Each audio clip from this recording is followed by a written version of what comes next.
Hello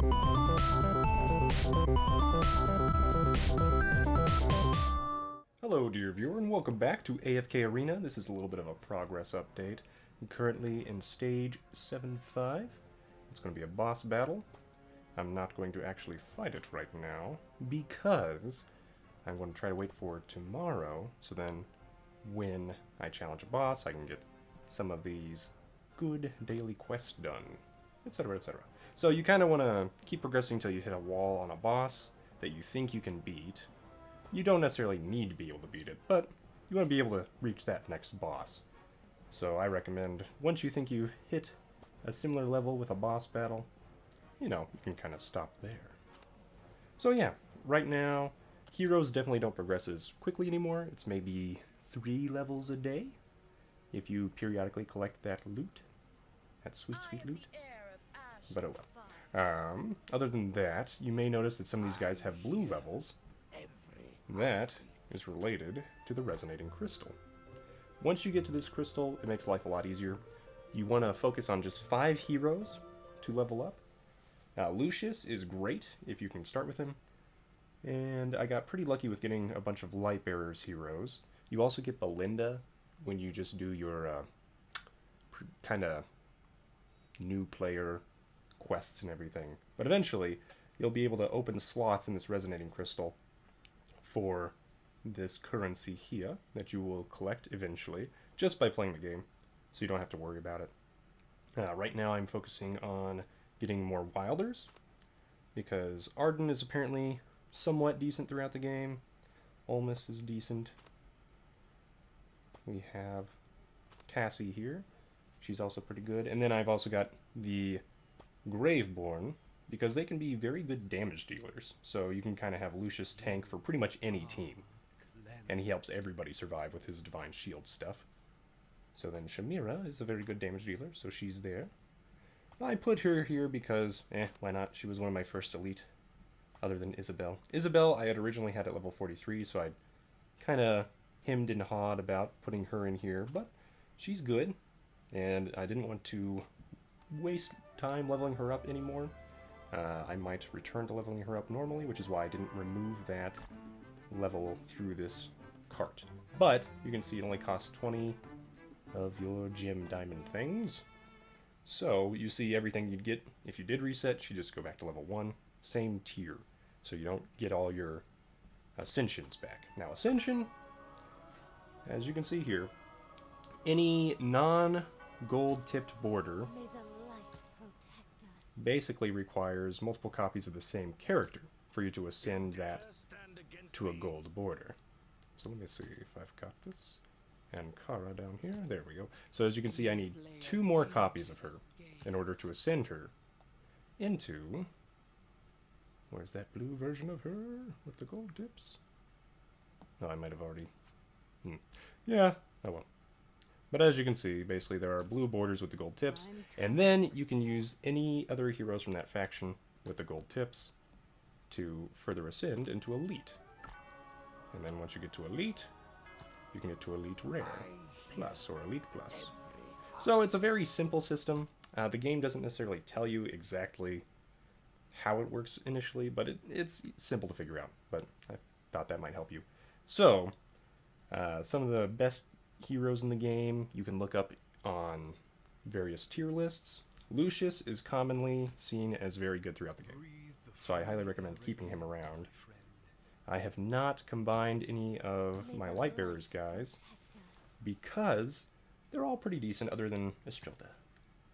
Estrilda is not going to be great throughout the game. Her ultimate takes too much time to target, and once it fires, if that enemy is already defeated, she's still stuck in that ultimate loop. So I don't really think she's very good in the long term. So I'm happy getting rid of her. But I'm trying to work on getting another Elite Plus guy from like Morvis or the Bard. Anyway, that's kind of where I'm at. The peaks of time are pretty difficult. So I just wanted to let you know how that kind of goes. In Ranhorde Strife, this is one reason why I went for Wilders. You get a bunch of Graveborn here, and they're all pretty high level. The faction with advantage against Graveborn are the Wilders. We have Maulers here, so your Light Bearers will be good against them. But then you have a lot of higher level Greyborn. So yes, I recommend Wilders for that. Yeah, so I was just able to beat this today, kind of getting my heroes into the 90s. And then I've unlocked this one by getting to stage 7-4. And then you can see you also have to get about 60% completion on these. So yeah, hopefully that is helpful to you guys. Other than that, Arcane Labyrinth is still fun, but look out for the Celestials, because they can wreck your face, even if you are several thousand power above them, technically. So yeah, I like the game. Hope you do too.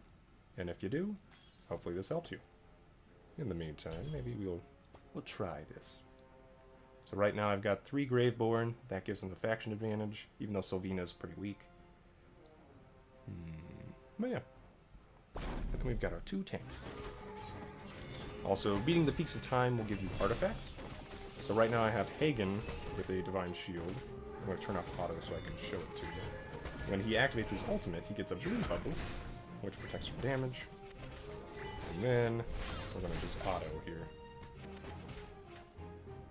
And then Lucius will eventually cast. He must have been stunned or something. But as you can see, that's why Lucius is good, regardless of what team he's on. Because he protects the whole team. It's just a really good character. And as you can see there, Estrilda kind of just jumped over all my team and didn't seem to deal damage to anybody, really. Maybe Sylvena. But yeah, there we go. So, yeah. I should probably progress to 7-8, get ready for the boss on the next turn. Oh, and these ladders have popped up, and even if you don't get anything, the little red exclamation marks are great for showing you that you have a chance to get stuff done. So, whenever you see a red exclamation mark, you can tell that you can get stuff, like reading through these portraits and stories, and then collecting that money. Yeah, other than that, when you go to the store, generally you can see what stuff is off. Like, this is pretty useful. So, you can collect enough of these gems that, you know, why not? And honestly, you know what? Let's do a noble summoning. We're just gonna do that. I got the gems for it. What we get? Oh, hey! We got Angelo and Muriel. Awesome. So... she's already an Elite Plus. So she will not gain anything from a normal Elite Muriel, as you can see. And our Elite Muriel requires another Elite Muriel in order to get her to Elite Plus. So, yeah, it all adds up. And if we went to the guild store, or the barracks, then you can see what your common guys can be kind of dumped for these little barracks tokens. Hero coins, as they are called. And if I did the math right, it is worth waiting for the Elite Hero Soul Stones, because you save on these tokens. I think these are like an extra 400, basically, because it takes about 9 heroes to get to Elite, I think. So 9 times 2,000 is 18,000, and as you can see, this is a little bit heftier than that. However, being able to choose exactly what you want in order to get something to Elite is also pretty useful. Like, I could go for Ankire right here, and we could get a rare plus out of her. Oh yeah. Moving on, the Labyrinth store is pretty fun. You get an immediate Elite Hero if you save up, so I'm going to do that and try to get Namora, because she's apparently the best healer in the game. I went for Shamira the first time, because Shamira is also pretty good at damage dealing. And I wanted another Graveborn person. So, hopefully this helps you guys out.